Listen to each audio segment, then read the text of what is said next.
Magtabi na kayo dyan. Ikaw na. Mas mauna yung line mo eh. Ikaw. Ikaw ang mauna. Okay, present. Present.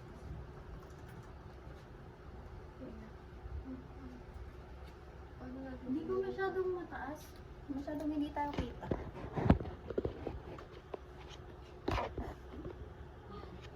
Edit naman yung Alexa.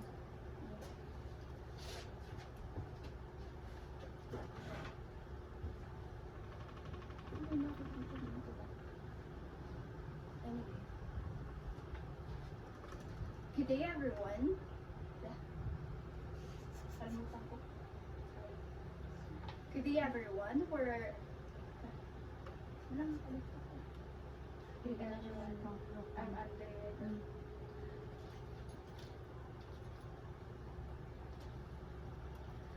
Good day everyone. I am Andrea Jasmine De Leon together with my... Di ba nandito na? Asan mo na? Good day everyone. I'm Andrea Jasmine De Leon together with my group mates Rizal Hart Franco and Crisel Jump Servana, and today we're going to present our risk assessment plan for Philippine National Bank. Next. So to start, the Philippine National Bank is our company, our chosen company. PNB is one of the leading universal banks in the Philippines, and it was established on 1916 to serve to the financial needs of Filipinos both here and abroad. Over the years, it became known for its stability, reliability, and customer-focusing banking. Some of the main services offered by PNB are deposit and savings account, loans and credit services, remittances services, investment or trust services, and digital banking. In short, PNB continues to provide quality and accessible financial services for every Filipino. Next, the risk. Now we'll talk about the risk management. So risk management is the process of identifying, assessing, and controlling possible threats na pwedeng makaapekto sa operation, assets, or goals ng isang organization. In short, ito yung paraan para maagapan or mabawasan yung mga problema bago pa man sila mangyari or habang nangyayari ito. For PNB, very important ang risk management plan dahil it helps protect the bank's assets, ensure financial stability, at nakatutulong din ito para ma-maintain ang tiwala ng mga customers. Through risk management, PNB can handle potential financial and operational risk ng maayos at mas handa. So, as for our risk exposure, PESA analysis is a strategic framework used by businesses and organizations to analyze and monitor the external microenvironmental factors na nag-iimpact na pwedeng maka-impact sa operations nila, helping them identify opportunities and threats. PESEL is also an acronym for political, economical, technological, legal, and environmental. So, here in our paper, we have listed various risks in relation to the Philippine National Bank as we see in our PESEL analysis. So, we have three categorizations on how we can identify or categorize risk. Namely nga, yung tatlong nakita kanina, which is yung high, medium, and low. And we also identify each risk based on the firm's scorecard. So, here sa identified risk natin sa political, we have political and regulatory risk. Under siya ng marketplace, ang likelihood niya is medium and impact niya is medium. Sa tariff risk naman, marketplace pa rin siya, ang likelihood niya naman is low and impact niya is medium. As for the model risk expectation, institutional siya, likelihood niya is medium as well as yung impact ay medium din. So, sa may economical, meron naman kaming inilista na risk, na tatlong risk. Yung una is yung exchange rate and foreign currency risk. Yung likelihood niya is high kasi ito yung mga kadalasan or palaging mga nakaka-apekto sa kanila. Tapos yung impact is medium. Sa inflationary pressure, yung likelihood niya is medium and yung impact niya naman is high. As for the liquidity mismanagement, under ng financial, ang likelihood niya is low and yung impact naman niya is medium. for socio-cultural, we have partnership risk under financial, and customer expectation and trust under reputational, competitive market risk under marketplace. Ang likelihood naman nila based sa pagkakasunod-sunod is high, high, low, and ang impact naman nila is high, high, and low. Next please. As for the technological, we have listed the cybersecurity first. Under siya ng institutional, ang likelihood niya is low kasi mataas naman yung security ng Philippine National Bank as one of the most oldest and most known banks dito sa Pilipinas, di ba? Tapos yung impact niya is very high kasi madami siyang impact, malawak yung impact niya kapag nangyari. Tapos yung human error under operational, likelihood niya is high and yung impact niya is high. Tapos promo spamming in advertisement, likelihood niya is medium and ang impact niya is high. Next please. Sa legal, we have internal audit which is institutional, likelihood niya is low and ang impact niya is high. Sa may legal and regulatory compliance risk naman, under institutional, ang likelihood niya is low and ang impact niya is medium. Ganon din sa intellectual property risk, reputational siya, ang likelihood niya is low pero ang impact niya is very high. Sa environmental, we have physical asset damage under financial. Ang likelihood niya is low and ang impact niya naman is medium. Sa operational risk, which is reputational, ang likelihood niya is low and ang impact niya din is low. Sa green transition, under institutional po siya, likelihood niya is medium and ang impact niya din ay medium. Next. Here, ay, ikaw ba dyan? So after initially rates the risk from low to high, we use the 5x5 matrix na kung saan dito makaklasify natin yung severity ng bawat risk. So makikita natin dito sa matrix, andito naka-place yung impact to horizontally and then yung likelihood niya is pa-vertical siya. So paano nga ba makukuha yung ranking ng ng bawat risk? So we need to times the impact and the likelihood. So malalaman natin yung risk ranking nila.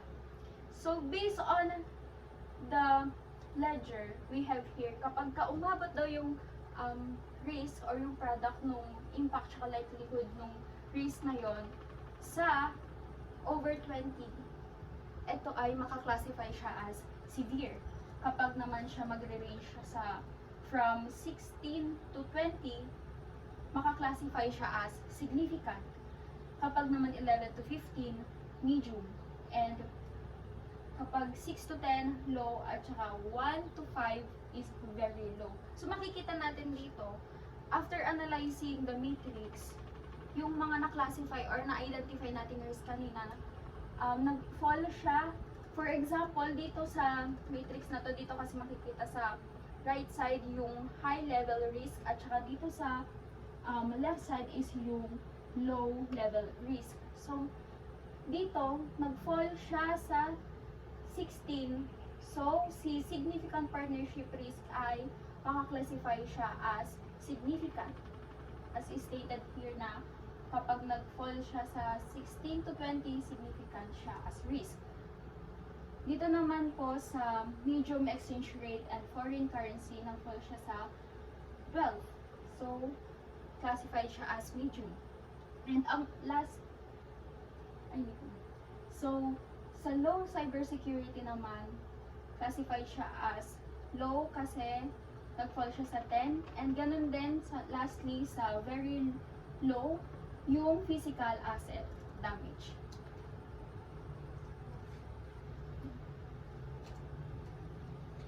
And now we'll move to the next part, the risk assessment plan. So first, let's talk about kung ano yung mga meron dito sa risk assessment plan. First, we have the activity steps or the actions that will be taken. Next, the potential hazard, risk, or yung mga problema na pwedeng mag-arise. And initial risks, ito yung current risk niya before yung control. And yung risk control measures, ito yung mga gagawin na natin yung mga solution para ma-execute tong activity steps natin. Residual risk rating, ito naman yung magiging ito na yung magiging rating ng risk natin after natin gawin yung risk control measures. And then, person responsibles, kung sino yung mga tao or department na need mag-execute ng ating risk control measures, and time frame kung gaano siya kadalas gagawin. Now, we'll start with the risk assessment plan for the political risk. So, ang una nating risk ay political and regulatory risk. So, ang magiging activity steps natin sa kanya ay monitoring and management of political and regulatory risk. So, ang mga potential hazards nga niya ay yun nga, yung mga political instability, yung mga regulations na ibababa ng government na kailangan sundin ng mga bangko dahil sa mga political issues like corruption, leadership dispute, or other policies. And ang initial risk niya ay 2 kasi hindi sumusunod naman lagi ang PNP sa mga regulations ni BSP. And ang risk control measure niya ay monitor policy changes and coordinate with regulators for compliance. Dahil external din siya, so ang kailangan gawin ng PNP ay i-monitor siya. So after doing this, bababa yung risk rating niya ng 1. At ang person responsible dito ay ang Legal and Compliance Department ng PNP. So, ang time frame niya ay continuous dahil continuous naman na nagpapalit or nag-update ang BSP ng mga regulatory rules niya. At minsan hindi din siya fixed na semi-annually or annual. Next naman ay ang tariff policy risk. So, sa tariff risk naman, ang activity step natin ay monitoring and assessment of tariff and trade policy impacts. Ang potential risk niya dito ay tariff changes may reduce trade activities and indirectly affect PNB's financial performance. So, ang initial rating niya ay 2 dahil hindi naman ganun kadalas nag-change ang percentage ng tariff natin sa iba't ibang bansa. At in case na mag-change man ay laging matagal siyang proseso at na-update na yung mga companies. And ang risk control measure din natin, ayun nga, monitoring din dahil external din siya, out of control siya ng PNB. Kaya para malasan yung impact sa kanila, kailangan nila itong i-monitor. At after ng control measures natin ay magre-reduce yung ratings na ng 1. At ang person responsible naman dito ay yung Risk Management Department. Sila yung in charge dito para i-check yung mga tariff updates para malasin yung risk. And time frame niya ay annual dahil minsan sa isang taon hindi din naman nag-change ng tariff. So, pwede siya every yearly lang siya i-check. And next naman ay ang last naman dito sa political ay model expectation risk. So, ang magiging activity step dito ay implementation and continuous monitoring of model risk management framework. Ang potential hazard or risk naman dito ay failure to identify model flaws may lead to inaccurate result, financial losses, and non-compliance. So, dito sa financial losses and non-compliance, parang parehas lang siya. Ay parang connected din siya kasi kapag hindi sila sumunod, magkakaroon sila ng financial loss dahil magbabayad sila ng multa or fines. So, ang initial risk rating niya ay 2 because lagi naman sumusunod ang PNB sa mga binababa ni BSE. So, ang risk control measures naman dito ay continuously monitor and validate financial models, ensure compliance with BSP guidelines, and provide staff training on model governance. So, ayun, continuous lang din nilang i-update yung model nila based sa binababa ng BSP. So, after doing the control measures, bababa na siya sa 1 ang risk rating natin.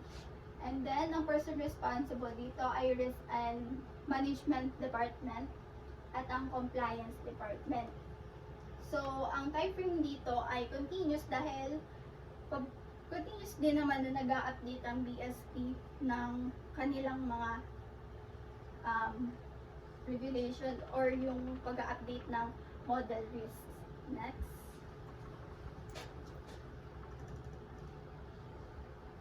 Next naman ay sa economical. So, ang una nating risk dito ay exchange rate and foreign currency risk. So, ang activity step natin dito ay monitor and hedging of foreign exchange exposure. Ang possible hazard or risk nito ay it can increase the cost of PNB's foreign obligation, reduce the value of its foreign assets, and lead to higher loan defaults from clients with foreign currency debt. So, ang initial rating niya ay 2 at ang measurement na gagawin natin dito or control measure ay implement foreign exchange risk hedging strategies, regular monitor currency market trends, and maintain limits on foreign currency exposure to minimize potential risk. And after na ma-implement yung risk control natin, ay bababa na siya sa 1. So, ang in charge naman dito ay ang Treasury Department at ang Risk Management Department. Continuous din siya dahil patuloy pa din naman nagbabago ang exchange rate ng pera natin sa compare sa ibang bansa. And next risk ay inflationary pressure. Ang gagawin naman natin dito ay monitoring and management of inflation-related financial impacts. Ang risk dito ay increased PNB's operation cost, raise funding expenses, reduce loan demands, and strain borrowers' repayment capacity, weakening asset quality. Ito naman, maapektuhan na din dito yung mga domestic clients ng PNB dahil inflation na siya, so kasali na yung Pilipinas. So, kaya ang initial risk niya ay 3. So, ang kailangan natin gawin dito ay monitoring din. So, after monitoring, bababa na siya sa 1. At ang in charge dito ay yung Finance Department at yung Risk Management Department pa rin. At ang time frame para dito ay continuous din dahil continuous din na nagbabago ang inflation rate natin. And lastly, liquidity mismanagement. Ang activity step naman natin dito ay monitoring and maintenance of adequate liquidity levels. At ang possible na risk dito ay hinder the ability to meet withdrawals and short-term obligation, forcing asset sales or borrowing at a higher cost. Ito naman, pagka hindi ito na manage ay pwedeng magkautang yung PNB. So, ang initial rating niya ay 3 dahil pwede siyang mag-cause ng loss. So, ang control na pwede gawin dito ay conduct regular liquidity stress testing, maintain adequate reserve per BSP requirement, and ensure diversified funding sources to manage potential shortfalls. And after nun, bababa yung risk into 1. So, ang in-charge naman dito ay Treasury Department at ang Risk Management Department pa rin. At kagaya ng iba, continuous lang din siya dahil patuloy pa rin din siya nagbabago. Next. Malibat na. Ang sunod naman ay ang sa socio-cultural. So, ang unang risk dito ay partnership risk. Ang gagawin natin dito ay monitor and management of partnership risk. So, ang hazard dito ay there is a set of possible adverse consequences of the financial instability or low performance of partners, financial losses, relationship problems, and a break in joint operations. So, high risk siya dahil tungkol na to dun sa mga partners ng PNB. Ang pwedeng measures dito ay maintain regular financial audit and due diligence of partners, bring clear term of contract, and institute periodic performance review. So, after nung natin ng control ay bababa na siya into 1 ang rating natin. At ang in-charge dito ay ang finance department din. And ang time frame dito ay quarterly. Ang next risk naman natin ay customer expectation and trust. Dito ang gagawin din natin ay monitoring and assessment of customer expectation and trust. Dito, social cultural risk damage the image of PNB and its relations with the customers. So, since involved na dito yung mga customers, ang risk rating na natin dito ay 4. So, ang possible solution natin dito ay create customer satisfaction programs, issue appropriate ethics in employees, improve the social communication channel, put in place a special customer feedback management team who pays attention to sentimental and respond to grievances in time. So, after doing the control, magre-reduce na sa 2 ang ating risk rating. So, ang in-charge dito ay ang marketing and public relations department o yung customer relations. And continuous din to dahil continuous naman ang services ng PNB. And ang last for socio-cultural ay ang competitive market risk. Ang activity step natin dito is monitoring and management of competitive market risk. Ang risk dito ay market share and profitability might be reduced due to entry of new markets or magkakaroon na ng competitions.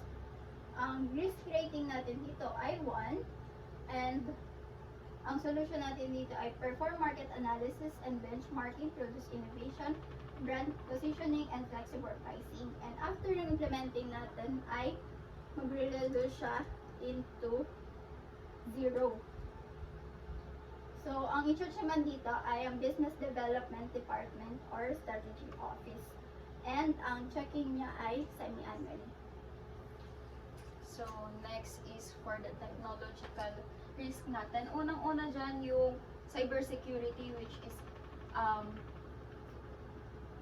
ang activity steps na gagawin ay strengthen the cybersecurity infrastructure and ensure compliance with BSP cybersecurity framework. At anong bang meron kapag nangyari yung cybersecurity threat na yon? Magkakaroon ng unauthorized access, phishing, and data breaches, leading to exposure of sensitive client information. So, ayaw naman natin mangyari yun sa mga clients. So, magkakaroon ng reputational setbacks kapag nangyari yun. So, ang initial rating niya is 3. Bakit 3? Kasi nga po, ang PNB ay meron na siyang high security level. So, ano bang meron dun sa activity step na yon? Ito yung implementing strong firewalls, intrusion, detection systems, and data encryption, require multi-factor authentication for online transactions. And kapag nangyari yon, magiging yung 3 natin, magiging 1 na lang siya. And ang responsible dito is yung IT Security Department, Chief Information Security Officer. At ang time frame niya is continuous lang. Next naman is yung human error. So, ang activity step natin dito is to implement a human error reduction program across all banking operations. So, kapag nangyari yung risk na yon, magkakaroon ng operational disruptions, data entry mistakes, document errors, or policy misinterpretations leading to financial loss or reputational damage. At ang initial rating niya is 4. At ano bang meron dun sa activity steps na yon? PNB shall provide mandatory employee training, establish double verification systems for transactions, enforce maker-checker policies, and conduct quarterly audits to detect errors early, introduce automated systems to reduce manual handling. So, kapag nangyari yun, magiging 1 na lang po yung rating niya. And ang responsible po dito is yung Chief Operating Officer or Chief Risk and Compliance Officer, and yung time frame niya is quarterly lang. And next naman is yung promo spamming in advertisement. At ang activity steps na dito is to enhance control and oversight on promotional message distribution. At anong meron sa risk na to? Excessive or unsolicited marketing communications causing customer complaints, reputational damage, or si BSP Security. And ang initial rating niya ay 3. At anong meron dun sa may activity steps na yon? PNB shall or should use centralized marketing tools to manage campaigns, require constant verification before sending messages, track OPT outs, and perform post-campaign reviews, ensure compliance with the Data Privacy Act. At kapag nangyari yun, kapag nagawa na natin to, magiging 1 na lang po yung rating niya. And ang responsible po dito is yung Marketing and Communications Department. At yung time frame niya is continuous lang. Yes. Next is sa legal natin. The first one is internal audit. So, ang activity steps dito is review and strengthen internal audit processes, conduct regular staff training, and improve transparency and reporting.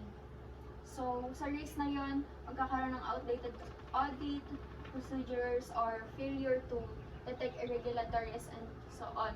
So, ang initial rating niya is 2, and ang measures or to mitigate the risk, PNB shall implement annual audit manual updates, automated systems, quarterly compliance certifications, mandatory training, regular briefings on BSP circulars, and centralized digital audit management tool and real-time reporting of audit results. So magiging 1 na lang po siya. Ang responsible po sa kanya is Internal Audit Department and or Compliance Office and HR Department. At ang time frame niya is quarterly. Next is for the legal and regulatory compliance risk.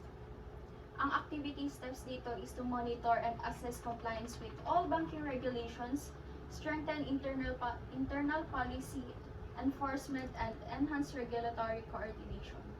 So kapag sa list na to magkakaroon ng non-compliance with regulations, departmental failures in implementing new regulations and misinterpretation or delayed compliance with government policies can lead to sanctions or penalties.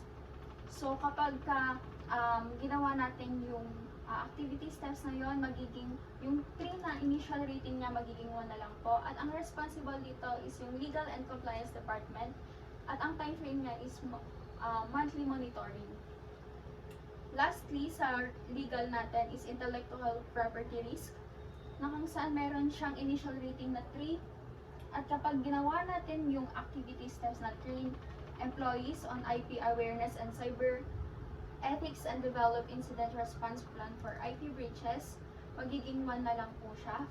At ang responsible dito ay IT department or legal department or the HR department and IT security. At ang time frame niya ay semi-annual. Last, sa pestle analysis natin is yung sa environmental, which is ito ay sa physical asset damage, na kung saan kailangan daw ang PNB ay i-strengthen nila yung security para maiwasan yung financial loss and operational disruption. Meron siyang initial rating na 3, at kapag ginawa natin yung measurement nito ay magiging 1 na lang siya. At ang responsible sa kanya is Information Security Department and Finance Department. At ang time frame niya is periodically kasi hindi naman definite yung pag-update ng BSP sa mga policies and regulations nila. Ganun din sa mga kapag merong mga natural disasters na dumarating sa mga bakas natin. So next is the operational risk. At meron siyang initial rating na 2. At para mabawasan ito, dapat yung PNB daw ay mag-develop ng comprehensive communication plan para relay agad yung information sa employees and customers natin para maging 1 na lang yung rate niya. At ang responsible dito is yung Marketing and Communications Department. At ang time frame niya naman is annually. Last, sa environmental risk natin is yung green transition. So, ang activities test natin dito is yung to ensure sustainability standards, na meron siyang initial rating na 3. At kapag ginawa natin yung action na ito, magiging one na lang siya. At ang responsible nito is yung Corporate Social Responsibility Department. At ang time frame niya ay periodically. Now we'll move to the last part or the recommendation, starting with the political. Well, to lessen political and regulatory risk, PNB should strengthen its connection with government agencies and policymakers through regular consultation and policy monitoring. Maganda rin kung mag-create sila ng regulatory affairs and compliance team para mas madali nila ma-anticipate ang mga policy changes at ma-adjust agad ang internal process nila based sa binababa ng BSP. Aside from that, PNB should also do semi-annual scenario planning at stress testing para makita kung paano maapektuhan ng political issues or new laws ang financial operations nila. Lastly, by actively joining industry association like Bankers Association of the Philippines, PNB can stay updated and quickly adjust to any new regulations. Next, for the economical, given the current economic risk, kailangan ng PNB na mag-focus sa financial risk management strategy tulad ng currency hedging, liquidity forecasting, at portfolio diversion. Para naman sa exchange rate at inflation risk, dapat may dynamic asset liability management system sila para ma-monitor ang market changes at ma-adjust agad ang loan pricing depende sa monetary conditions ng economy. PNB should also do regular macroeconomic risk assessment every quarter para ma-identify ang possible exposure sa inflation at foreign exchange. Lastly, by following BSP's liquidity rules like LCR and NSFR, masisigurado nilang stable pa rin ang bank kahit may economic downturns. And next, for the socio-cultural, para sa partnership risk management, PNB can conduct quarterly audit sa mga partners, gawin ang due diligence at mag-set ng clear performance requirements. Pwede rin silang mag-form ng Partnership Oversight Committee para masiguro na compliant lahat ng BSP guidelines.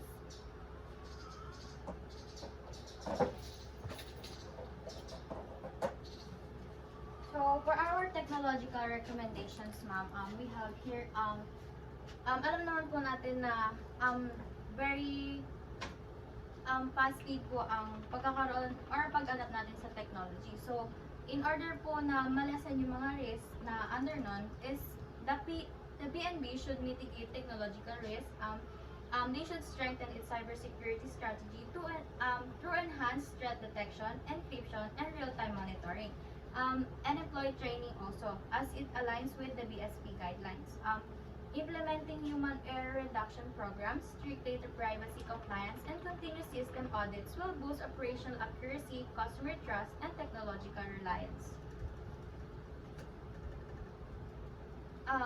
As for the legal recommendations naman po, considering all the risks that we have stated kanina, legal risks arise from non-compliance, poor contract management, and intellectual property issues that may lead to litigation and penalties. To address these, PNB should strengthen its legal and compliance department through regular legal audits, efficient contract management, and proper registration and licensing of intellectual property for its digital platforms. Next, for our environmental recommendations, we have naman po to prevent robberies and ATM attacks dun po sa may physical damage asset natin. PNB should enhance its security systems with advanced surveillance and threat detection. Additionally din po, developing a comprehensive communication plan for disaster response and maintaining continuous monitoring of green initiatives will ensure operational resilience, safety, and sustainability. Thank you po. That's it for our presentation, ma'am.